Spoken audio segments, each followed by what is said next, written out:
Control ಮಾಡ್ಲಿಕ್ಕೆ ಆಗದೇ ಇಲ್ಲ. ಮಾಡೋಕ್ಕಾಗಲ್ಲ ಅಂಥ ಟೈಮಲ್ಲಿ ಅದನ್ನು ಕಾಡಲ್ಲೇ ಬಿಟ್ಟಿರ್ತೀವಿ. ಡೈಲಿ ನೋಡ್ಕೊಂಡು ಬರ್ತಾ ಇರ್ತೀವಿ 2 ಟೈಮ್. ನಮ್ಮೂರಂದರೆ ಇದು ಮುಂಚೆ ಒಂದು ಈ ಕ್ಯಾಂಪಿಂದು 100 ವರ್ಷದ ಹಿಸ್ಟ್ರಿ ಇದೆ ಅಂತೆ. ಇದು ನಮ್ಮ ಸ್ಟೇಟಲ್ಲೇ ಮೊದಲು ದೊಡ್ಡ ಕ್ಯಾಂಪ್ ಇದ್ದಿದ್ದಂತೆ. ಈಗ ಆನೆಗಳ ಸಂಖ್ಯೆ ಕಮ್ಮಿ ಇದೆ. ಮುಂಚೆ ಇದು ನಂಬರ್ 1 ಕ್ಯಾಂಪ್ ಆಗಿತ್ತು. ಆನೆಗಳ ಸಂಖ್ಯೆನೂ ಜಾಸ್ತಿ ಇತ್ತು, ಕ್ಯಾಂಪ್ ಕೂಡ ನಂಬರ್ 1 ಆಗಿತ್ತು. ಓಕೆ, ಹಂಗಾಗಿ ಇಲ್ಲೇ ಜಾಬಿಗೆ ಸೇರ್ಕೊಂಡ್ರಿ ನೀವು. ನೀವು ಇಷ್ಟಪಟ್ಟಿನೇ ಬಂದಿದ್ದ ಅಥವಾ ಅನಿವಾರ್ಯತೆ ಇತ್ತು ಅಲ್ಲಿಗೆ ಬರಬೇಕು ಅಂತ? ನಿಮ್ಮ ಫ್ಯಾಮಿಲಿನೇ ಇಲ್ಲಿ ವರ್ಕ್ ಮಾಡ್ತಾ ಇದ್ರ? ಇಲ್ಲ ಮೇಡಮ್, ನಮ್ಮ ಫ್ಯಾಮಿಲಿ ವರ್ಕ್ ಮಾಡ್ತಿರ್ಲಿಲ್ಲ. ನಮ್ಮ ಫ್ಯಾಮಿಲಿಯಲ್ಲೇ ನಾನೇ ಫಸ್ಟ್ ಬಂದಿದ್ದು. ಇಲ್ಲಿ ಇಂಟರ್ವ್ಯೂ ಕರೀತಾರಲ್ಲ, ಅದರಲ್ಲಿ ಕ್ಯಾಟಗರಿಯಲ್ಲಿ ಒಂದು ಪೋಸ್ಟ್ ಇತ್ತು. ನಾನು ಕೂಡ ಇದು ಫೀಲ್ಡ್ ವರ್ಕು ಮುಂಚೆ ಮಾಡ್ತಾ ಇದ್ದೆ ಇದೇ ಡಿಪಾರ್ಟ್ಮೆಂಟಲ್ಲಿ.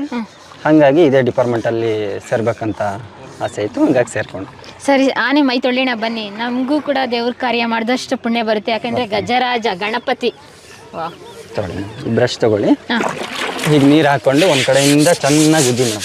ಬಟ್ಟೆ ಇದು ಮಾಡ್ತೀವಲ್ಲ ಆ ಥರ? ಬಟ್ಟೆಕ್ಕಿಂತ ಜೋರಾಗಿ ಉಜ್ಜಿದ್ರು ಅಡ್ಡಿ ಇಲ್ಲ. ಅದಕ್ಕೆ ಜೋರಾಗಿ ಉಜ್ಜಿದಷ್ಟು ಖುಷಿ ಆಗುತ್ತೆ. ಯಾಕಂದರೆ ಅದಕ್ಕೆ ಈ ಕಾಡಲ್ಲಿ ಟಿಕ್ಸು ಮತ್ತು ಸೊಳ್ಳೆ ಗಿಳ್ಳೆ ಕಚ್ಚಿರುತ್ತೆ, ಅದು ತುರ್ಕೆ ಇರುತ್ತೆ. ಹಾಂ, ಇದೇನಿದು? ಇದು ಕಾಡಲ್ಲಿ ಏನೋ ಮುಳ್ಳುಗಿಳ್ಳು ಚುಚ್ಚಿರುತ್ತೆ ಮೇಡಮ್. ಹಿಂಗೆ ಮಲಗುತ್ತಲ್ಲ, ಅದಕ್ಕೆ ನಿದ್ದೆ ಬಂದಾಗ ಮಲಗುತ್ತೆ.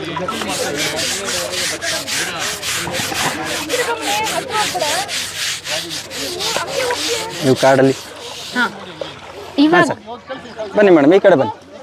ಮಕ್ಕಳೆಲ್ಲ ಬರ್ತವೆ, ಹಾಂ, ತುಂಬ ಇಷ್ಟಪಡ್ತಾರೆ. ಮಕ್ಕಳೆಲ್ಲ ತುಂಬ ಇಷ್ಟಪಡ್ತಾವೆ ಮೇಡಮ್. ಓಕೆ. ಆನೆಗೆ ಮೈ ತೊಳೆದ್ರೆ ದೇವರಷ್ಟೇ ನಮಗೆ ಪುಣ್ಯ ಬರುತ್ತೆ ಅಂತ ದೇವ್ರ ಕಾರ್ಯ ಮಾಡಿದಷ್ಟು. ಬಾ ತೊಳೆಯೋಣ. ಏನು ಓದ್ತಾ ಇದೆಯಾ?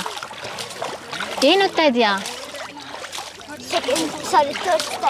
ಕನ್ನಡ ಬರಲ್ವಾ ಮತ್ತೆ? ಓ, ಆನೆ ನೋಡೋದ್ರಲ್ಲಿ ಬ್ಯುಸಿ ಆಗಿಬಿಟ್ಟಿದ್ದಾನೆ. ನಾನು ಏನು ಕೇಳಿದ್ರು ಹೇಳ್ತಾ ಇಲ್ಲ. ಯಾವರು? ಬೆಂಗಳೂರಿಂದ ಬಂದಿದ್ಯಾ? ಓ, ಹಂಗಾಗಿ ನಿಂಗೆ ಮಜಾ ಎರಡೂ ಆಯಿತು ಅಂತ ಹೇಳಿ. ಅಮ್ಮಂಗೆ ಎಲೆಕ್ಷನ್ ಡ್ಯೂಟಿನೂ ಆಯಿತು, ನಿನಗೆ ಇಲ್ಲಿ ಆನೆ ಶಿಬಿರಕ್ಕೆ ಬಂದು ಆನೆ ಮೈ ತೊಳ್ದಂಗೂ ಆಯಿತು ಅಂತ ಹೇಳಿ. ಖುಷಿ ನಡು, ಖುಷಿನ. 3 ಮೈ ತೊಳೆದಿದ್ಯಾ?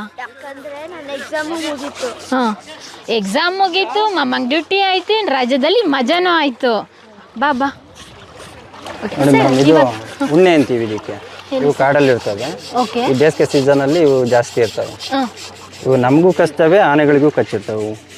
ಇವು ರಕ್ತ ಕುಡಿದು ಇಷ್ಟು ದಪ್ಪನೂ ಆಗ್ತವೆ. ನಾವು ಇದು ತುಂಬ ಒಂಥರ ನಂಜಿದು. ಆಮೇಲೆ ಅದು ಕಚ್ಚಿದ ಜಾಗ ತುಂಬ ಕೆರೆತ ಬರುತ್ತೆ. ಓಕೆ ಸರ್, ಇಷ್ಟು ದೊಡ್ಡ ಆನೆಗೆ ಅಷ್ಟು ಚಿಕ್ಕದು ತುಂಬ ಪೈನ್ ಆಗುತ್ತಾ? ಹಾಂ. ಓಕೆ, ಅದನ್ನೆಲ್ಲ ಡೈಲಿ ನೋಡಿ ನೀವು ತೆಗ್ದಾಕ್ತೀರಾ? ಸ್ನಾನ ಮಾಡಿಸ್ಬೇಕಾದ್ರೆ ನಾವು ತೆಗ್ದಾಕ್ತೀವಿ. ಆಮೇಲೆ ಅಲ್ಲಿ ಚೆನ್ನಾಗಿ ಸ್ಕ್ರಬ್ ಮಾಡ್ತೀವಿ ಬ್ರಷಲ್ಲಿ. ಅವಾಗ ಅದಕ್ಕೆ ಚೆನ್ನಾಗಿ ಅನ್ಸುತ್ತೆ ಮೇಡಮ್.